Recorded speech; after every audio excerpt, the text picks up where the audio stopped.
Hello all, இன்றைக்கி breakfast lunch and ஸ்நாக்ஸ்க்கு என்ன பண்ணோன்னு பார்க்கலாம். ஃபஸ்ட்டு வந்து நான் ரைஸ் பாயில் பண்ணுறதுக்கு அடுப்பில் வச்சுருக்கேன்.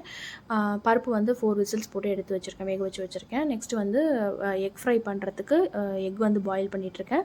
அடுத்தது வந்து பொன்னாங்கண்ணி கீரை போட்டு சாம்பார் வைக்க போகிறேன். அதுக்கு வந்து கடுகு, ஜீரகம், வெந்தயம் இதெல்லாம் போட்டு நல்லா தாளிச்சிட்டு வெங்காயம் வந்து நல்லா போட்டு வதக்கிக்கலாம். இது நல்லா வதங்கினோன்னே நம்ம தக்காளியும் போட்டுக்கலாம். தக்காளி வந்து ஒரு 2 தக்காளி போட்டுக்கலாம். போட்டு அதையும் நல்லா வதக்கிக்கலாம். அதுக்கப்புறம் நம்ம வேக வச்ச பருப்பையும் எடுத்து இதில் மிக்ஸ் பண்ணிக்கலாம். இதை நல்லா மிக்ஸ் பண்ணோன்னா நம்ம வந்து கழுவி வச்சுக்க பொன்னாங்கண்ணி கீரையை வந்து இதில் ஆட் பண்ணிக்கலாம். நான் வந்து இதை வந்து குக்கரில் வந்து சேஞ்ச் பண்ணிக்க போகிறேன். ஸோ தட் நம்ம வந்து குயிக்காக முடிச்சிடலாம். ஸோ அதுக்காக நான் எல்லாமே சேஞ்ச் பண்ணிவிட்டு நான் தண்ணி கொஞ்சம் ஊற்றிட்டு தேவையான மசாலாஸ் மிளகாத்தூள், மஞ்சத்தூள், மல்லித்தூள், உப்பு இது எல்லாமே போட்டு 2 விசில்ஸ் வச்சு எடுத்தால் நம்ம குழம்பு ரெடி ஆகிடும். பாருங்கள், இப்போ நம்மளோட குழம்பு ரெடி ஆகிடுச்சு. நெக்ஸ்ட்டு வந்து பக்கோடா பண்ணுறதுக்கு வந்து வெங்காயம், கொத்தமல்லி இது ரெண்டுத்தையும் நான் வந்து கட் பண்ணி எடுத்து வச்சுருக்கேன். அதுக்கு மசாலாஸ் வந்து கடலை மாவு, அரிசி மாவு, மிளகாத்தூள், உப்பு இது எல்லாமே போட்டு பெசரி எடுத்து வச்சுருக்கேன். சைட் பை சைடு வந்து எக்குக்கு வந்து நான் ஃப்ரை பண்ணிகிட்ருக்கேன். வெங்காயம் போட்டு நல்லா வதக்கிக்கலாம் ஆயில் போட்டுட்டு. அடுத்து தக்காளி, இஞ்சி பூண்டு பேஸ்ட், மிளகாத்தூள், மஞ்சத்தூள், உப்பு, சோம்புத்தூள் இது எல்லாமே போட்டு நல்லா ஃப்ரை பண்ணிவிட்டு வேணுன்ற அளவு தண்ணி ஊற்றி நல்லா கொதிக்க வச்சுருங்க.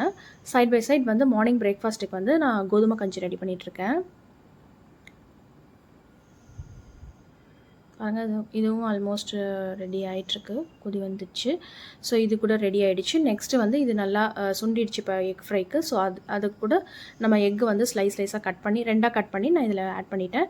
இப்போ எக் ஃப்ரை கூட ஒரு 5 மினிட்ஸில் நம்ம வந்து இறக்கிடலாம். ஸோ எக் ஃப்ரை வந்து நல்லாவே எல்லாமே இதாகிடுச்சு. ஸோ கொத்தமல்லி போட்டு நம்ம இறக்கிடலாம். அடுத்தது பக்கோடா பண்ணுறதுக்கு நான் ஆயில் போட்டு நம்ம பெசரி வச்சுருக்கிற வெங்காயம் பக்கோடாவுக்கு அதை எடுத்து இதில் போட்டு ஃப்ரை பண்ணி எடுத்தாச்சு. ஸோ நம்மளோட ஸ்நாக்ஸ் கூட ரெடி ஆகிடுச்சு. இப்போ லஞ்ச் பாக்ஸ்க்கு வந்து எல்லாமே பேக் பண்ணியாச்சு.